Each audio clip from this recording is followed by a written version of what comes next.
नहमदुहु व नुसल्ली अला रसूलिहिल करीम अम्मा बाद फ़ाऊज़ु बिल्लाहि मिनश शैतानिर रजीम बिस्मिल्लाहिर रहमानिर रहीम रब्बि इश्रह ली सदरी व यस्सिर ली अमरी वहलुल उक़दतम मिन लिसानी यफ़क़हू क़ौली। अस्सलामु अलैकुम व रहमतुल्लाहि व बरकातुहू।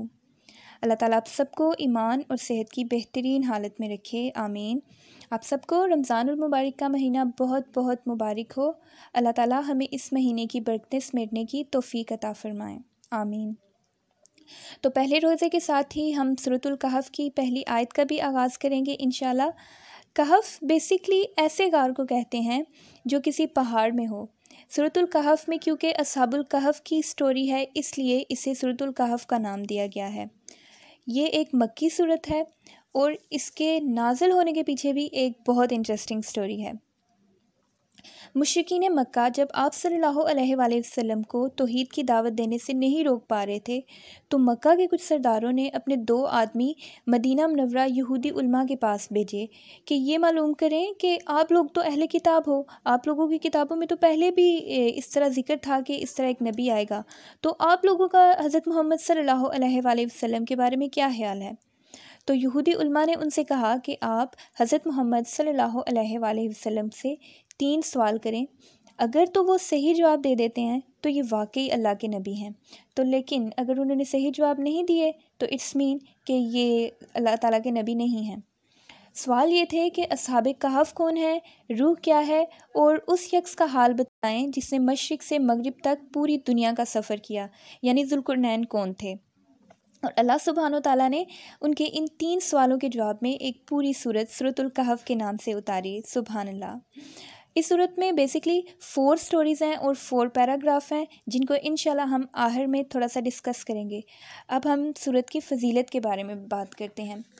सूरत की फ़जीलत में ये है कि जो शख्स जुमा के दिन सूरतुल कहफ़ पढ़ता है तो उसके लिए एक जुमा से लेकर अगले जुमा तक के लिए एक नूर रोशन हो जाता है। इसी तरह ये सकीनत तारी करने वाली सूरत है, और जो सूरतुल कहफ़ की इब्तदाई 10 आयात याद करे वो दज्जाल के फितने से महफूज रहेगा इंशाल्लाह। तो ये तो था सूरत का शान नज़ूल और सूरत की फ़जीलत। अब इंशाल्लाह हम सूरत की फ़र्स्ट आयत से आगाज़ करते हैं। मैं अपना मुसफ़ खोलूँ, आप लोग भी अपना अपना मुसफ़ खोल लें। अऊज़ु बिल्लाहि मिनश शैतानिर रजीम बिस्मिल्लाहिर रहमानिर रहीम अल्हम्दुलिल्लाहिल्लज़ी अंज़ला अला अब्दिहिल किताब वलम यजअल लहू इवजा।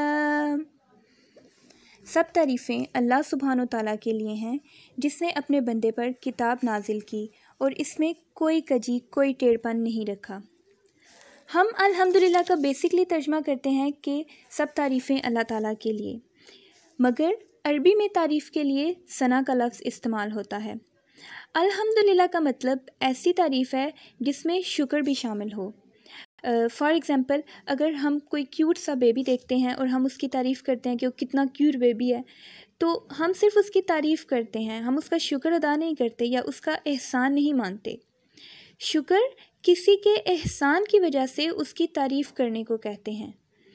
अल्हम्दुलिल्लाह का ताल्लुक़ इमोशंस से और फीलिंग्स से होता है, ठीक है। यानी ये ऐसे नहीं है कि कोई हमसे हमारा हाल पूछे कि क्या हाल है तो हम कहें हाँ अल्हम्दुलिल्लाह मैं बिल्कुल ठीक हूँ, बल्कि ये ऐसे है कि जैसे अब आप लोगों को एक आयत हिफ्ज़ हो जाएगी, आप लोग इसका फ़हम हासिल कर लेंगे, तो फिर आप दिल से अल्लाह ताला का शुक्र अदा करेंगे कि अल्हम्दुलिल्लाह हमने एक आयत को हासिल कर लिया, ये आयत हमारे सीनों का हिस्सा बन गई हैं। तो अल्लाह ताला का एहसान मानकर उसकी तारीफ़ करना है अल्हम्दुलिल्लाह।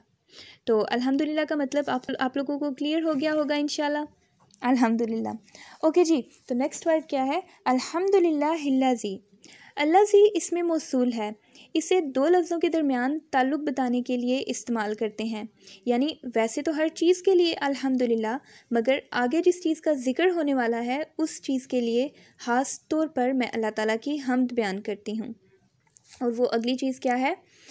सब तारीफ़ें अल्लाह सुब्हानो ताला के लिए जिसने नाज़िल किया अपने बंदे पर कुरान। यहाँ पर अल किताब का वर्ड इस्तेमाल हुआ है। अल किताब यानी कि ख़ास किताब, कुरान मजीद। और कैसा कुरान है? वलम यजअल लहू इवजा, कोई टेढ़पन नहीं है इसमें। अरबी में दो लफ्ज़ होते हैं, एक होता है अवज। अवज उस टेढ़पन को कहते हैं जो हम आम आंख से देख सकते हैं, जैसा कि किसी लकड़ी या लोहे वगैरह का टेढ़पन, ठीक है। और एक वर्ड होता है इवज। इवज ऐसा टेढ़पन होता है जो सिर्फ अक्लो बसीरत और गौर व फिक्र से देखा जा सके, यानी उसके मानी में कोई टेढ़पन। तो अल्लाह सुब्हानो तआला हमें क्या बता रहे हैं कि इस किताब में ना ही कोई ज़ाहरी तौर पर टेढ़पन है और ना ही बातनी तौर पर कोई टेढ़पन है, बल्कि ये बिल्कुल एक परफेक्ट कलाम है। तो इस आयत का पूरा तर्जमा क्या है? सब तारीफ़ें या तमाम हम्द उस अल्लाह ताला के लिए जिसने अपने बंदे पर किताब नाजिल की और इसमें किसी किस्म की कोई कजी नहीं रखी। अल्हम्दुलिल्लाह हमारी एक आयत कंप्लीट होगी। अल्लाह ताला हम सबको इसकी सही समझ अता फ़रमाएँ और इसका मफ़हूम बयान करने में अगर हमसे कोई गलती हुई है तो उसे माफ़ फ़रमाएँ और कुरान को हमारे सीनों की बहार बना दें। आमीन या रब्बिल आलमीन। सुब्हानकल्लाहुम्मा व बिहम्दिका नशहदु अल्ला इलाहा इल्ला अंता नस्तगफिरुका व नतूबु इलैक। अस्सलामु अलैकुम व रहमतुल्लाहि व बरकातुहू।